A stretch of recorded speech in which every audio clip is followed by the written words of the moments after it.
ये बात तो सत्य है कि जिस तरीके से इस बार एक भयावह परिस्थिति हम लोगों के राज्य के कई जिलों में देखने को मिली है, ये पिछले बीते कई दशकों से ज़्यादा भयावह है। पड़ोसी देश में जिस तरीके से बाढ़ की वजह से एक विकराल परिस्थिति वहाँ पे भी बनी है, पर जिसका असर हम लोगों के राज्य बिहार के लगभग 12-13 जिलों में हम लोगों को देखने को मिला। इसी का संज्ञान लेने और ज़्यादा से ज़्यादा मदद में तीव्रता दिलाने के उद्देश्य से कल से हम लोग कोसी के इलाके में ही हैं। कल रात्रि का प्रवास भी हम लोग का वहीं था और आज भी बाढ़ से प्रभावित कई जगहों का हम लोगों ने जायज़ा लिया। पहली प्राथमिकता तो ये थी कि जब पानी का स्तर एकदम से बढ़ा, जब बांध खोले गए और एकदम से जब पानी अलग अलग ज़िलों में घुसने लगा हम लोगों के यहाँ, तो पहली प्राथमिकता इवैक्यूएशन की थी कि जल्द से जल्द ज़्यादा से ज़्यादा लोगों को बचाया जा सके। उस भूमिका को निभाने के बाद अभी की प्राथमिकता उनको रिलीफ देने की है। कम्युनिटी किचन के माध्यम से उन लोगों को खाने में कठिनाई ना हो, पन्नी ज़्यादा से ज़्यादा वितरित करवाई जा सके, वैकल्पिक व्यवस्था रहने की कराई जा सके, ये अभी प्राथमिकता है।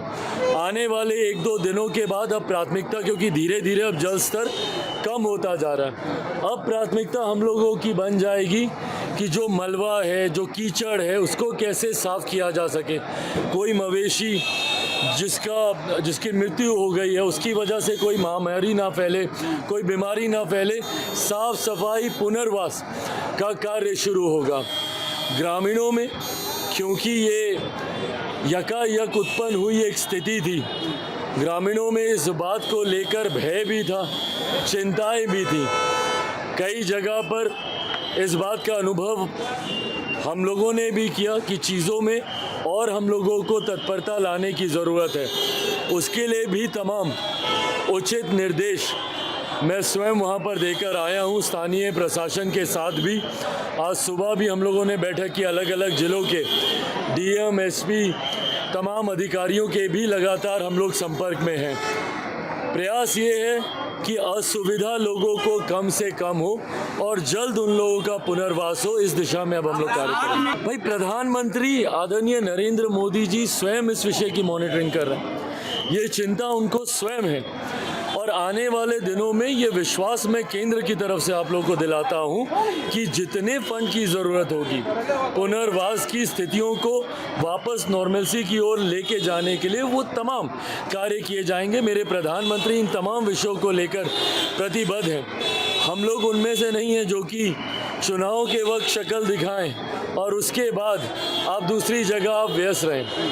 भाई, चिंता हम लोग को इस बात की भी है ना कि एक ऐसी राष्ट्रीय पार्टी जो कि लंबे समय तक बिहार में सत्ता में जिसने रहने का काम किया, उनके बड़े नेताओं के लिए आज हरियाणा के चुनाव ज़्यादा महत्वपूर्ण है। राहुल जी हो या उनके बड़े नेता हो, बिहार कब आएंगे?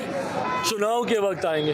पर आज जब बिहार के लोग यहाँ पे परेशान हैं, ऐसे में वो लोग ना शक्ल दिखाना ज़रूरी समझते हैं, ना कोई प्रतिनिधि मंडल भेजना ज़रूरी समझते हैं। और विपक्ष के कई ऐसे नेता हैं जो विदेशों में भी घूम रहे हैं। ऐसे में पूरी जिम्मेदारी के साथ राज्य सरकार और हमारी केंद्र की सरकार तत्परता के साथ लगी है ताकि ग्रामीणों को कम से कम असुविधा हो। साथ ही में आने वाले दिनों में लोक जनशक्ति पार्टी रामविलास बिहार फर्स्ट, बिहारी फर्स्ट के माध्यम से हमेशा हम लोगों ने इसके स्थायी समाधान की चर्चा की है। मैं बहुत जल्द वापस जाकर प्रधानमंत्री जी से भी और मेरे मुख्यमंत्री जी से भी हम लोग बातचीत कर नदियों को जोड़ने की योजना पर जब तक कार्य नहीं होगा, साल दर साल इस तरीके की तस्वीरें हम लोग के सामने आती रहेंगी। बिहार फर्स्ट, बिहारी फर्स्ट की सबसे ज़्यादा महत्वाकांक्षी और सबसे ज़्यादा प्रमुख योजनाओं में से एक नदियों को जोड़ने की योजना है, जिससे बाढ़ सुखाड़ के साथ साथ सिंचाई की समस्या का भी एक स्थायी समाधान निकलेगा। इस पर भी आने वाले दिनों में हमारी सरकारें कार्य करेंगी।